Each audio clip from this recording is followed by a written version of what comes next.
Hey, what's up? So I'm back here for another video for you. I know a lot of people have made comments about my bird making noise in the background, so I thought I'd do the voice part of it away from the bird. I can't seem to calm her down, so we'll try this here once. Basically, it's just a real quick video. I don't have a lot going on. I had some things happen here with different family members and stuff, kind of took up a lot of my time. So that said, I just basically added a few things to the tank. I bought a coral. Well, actually I got a coral given to me that was in really rough shape, needed a lot of help, so I went through a process of trying to bring it back without destroying or bringing all that garbage into my tank. So I put that on the video there for you. I did have the hair algae and the bubble algae kind of breaking out again, as we knew from the previous videos. So I decided to go with, emerald crabs for the bubbles, and, I bought an urchin, a few things here, more snails. Anyways, I also decided to go along with the fluconazole again. So there's a little before and after of the fluconazole. The fluconazole is still actually in process, but give you an idea what it's doing for the tank. Otherwise, that's about all I got, so let's get into it. Alright, so I have a royal urchin here. I did try to get a red one as well. I actually was going to get a couple of each, but I went to several different pet shops in the neighboring town, and this is the only one I could find, so I guess we'll stick with this one. Then I did also pick up a couple more emerald crabs. That puts me at 7 emerald crabs. A few more snails. I always got to grab a couple snails when you're in there. Trying to fight this hair algae and bubble algae and whatnot in my tank as natural as I can. So I'm adding whatever creatures I can. I figure 7 of them emerald crabs should be a good test to see whether or not they actually really will eat or enjoy the bubble algae. The royal urchin, that one, from what I've heard, is supposed to also like the hair algae. We'll see if it does. See what kind of an algae cleaner it is. It's supposed to be reef safe.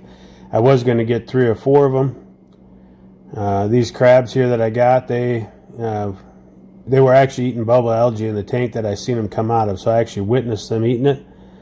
So I think we got some good ones here. Let's hope anyways.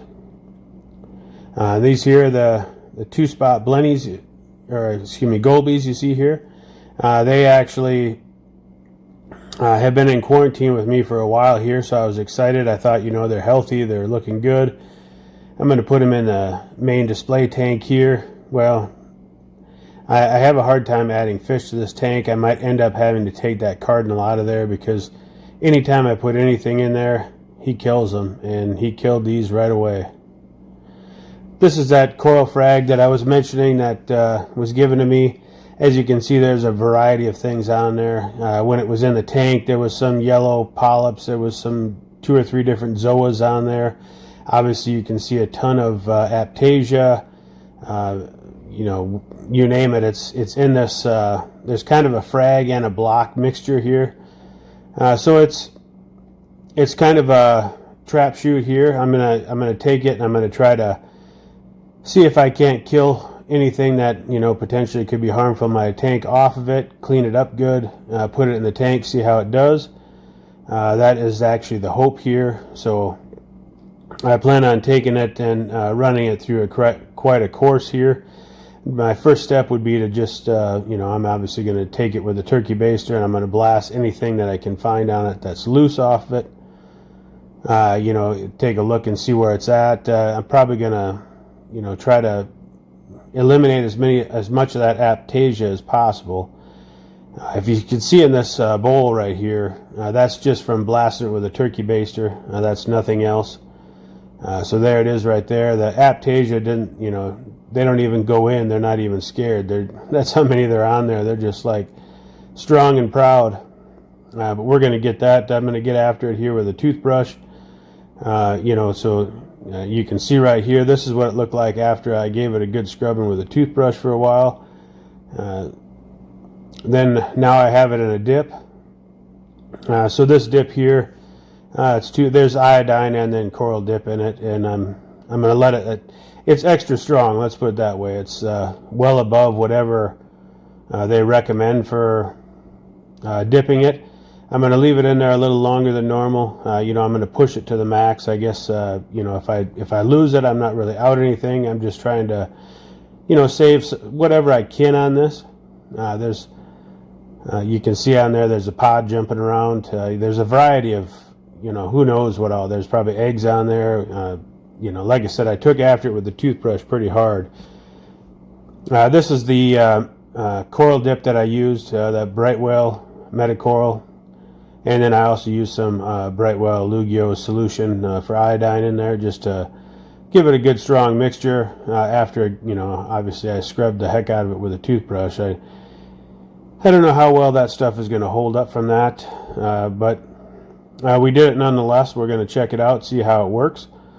If we get even one or two of the polyps to come back, it'll bring back the whole thing. So after this dip, I went and I took after it again with a toothbrush one more time, and look what all I got again. This thing was loaded with unwanted.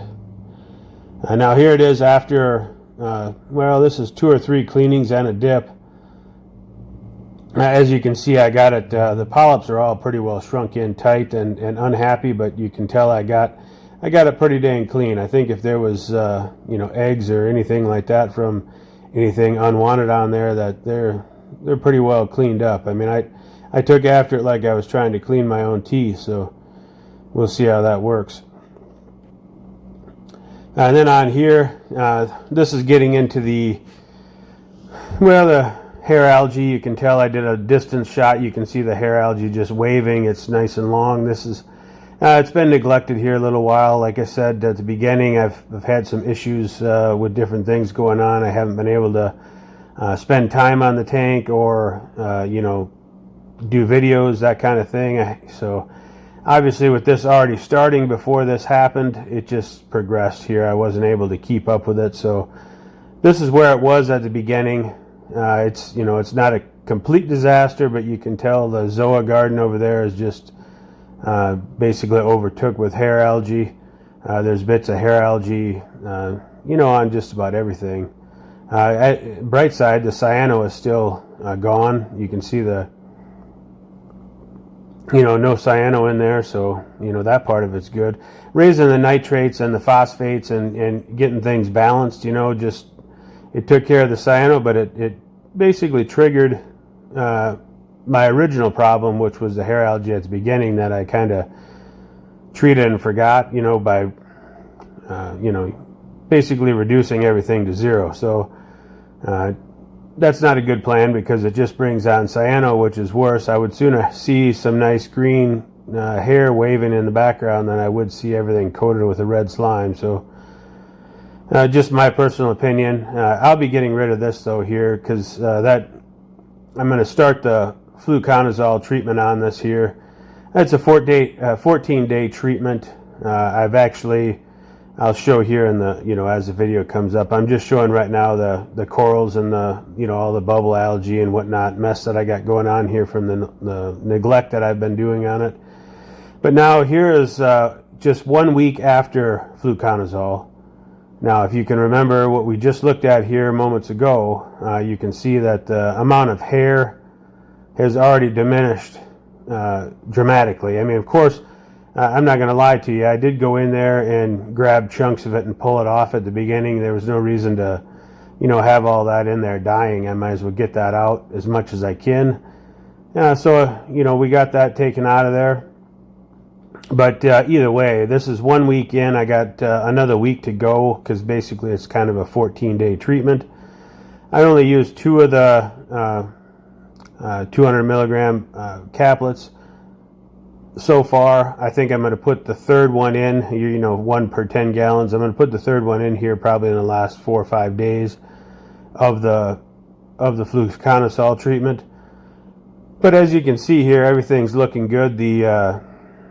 The corals all actually, believe it or not, with the Fluconazole in there look better than they did without it. I don't know exactly why that is, but It could be because obviously the hair isn't in there, which is definitely a plus, but even the ones that weren't affected by the hair seem to be plumper and looking better.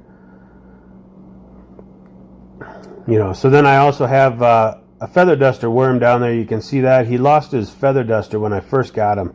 Right when I put him in there, it fell off, and I thought, oh, he must be a goner. But then I read about them, and I've seen where sometimes they'll lose a feather duster if they're moved around or shuffled around. Well, he's growing it back. You can see the little end on it, and he's actually coming out of his tube. I got a better picture of him here at the end. But I'm just kind of showing you a close-up. You can see where this hair is kind of getting a white haze to it. You know, so it's starting to really loosen up here. It's getting kind of translucent. As this next week progresses, I expect it to be probably gone.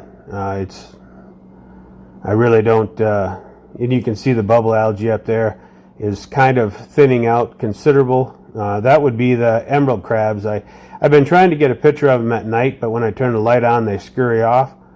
And here's that coral that I was scrubbing on. You can see it. I don't have a very good close-up, but you can see some of the zoa polyps coming out. You can see some of the other corals around the edges of that rock there are still alive. They're just not coming out yet. So I do think some of that will come back. I think it was, you know, good deal that I scrubbed it all off like that. That way we have basically a chance to get a free coral. Maybe it's a nice one. I don't know. We'll have to see how it works out. But back to that feather duster, that I got a close-up of him. For some reason, I don't know if he's just hungry because his feathers have been gone for a while, but now that he's got a little bit of a feather head, he's actually been coming out. Well, I guess wasn't a big video, kind of a short one. Just a little update of what's been going on here. I haven't had a lot of time to spend on the channel or the tanks, unfortunately. Hopefully that's going to turn around here. It looking like it will. But I hope you enjoyed the little bit I was able to add here to it. As always, like, comment, subscribe. I'll never quit saying that. I need the subscribers, the likes, the comments. YouTube likes that like button for the algorithm. Until next time, see you next time.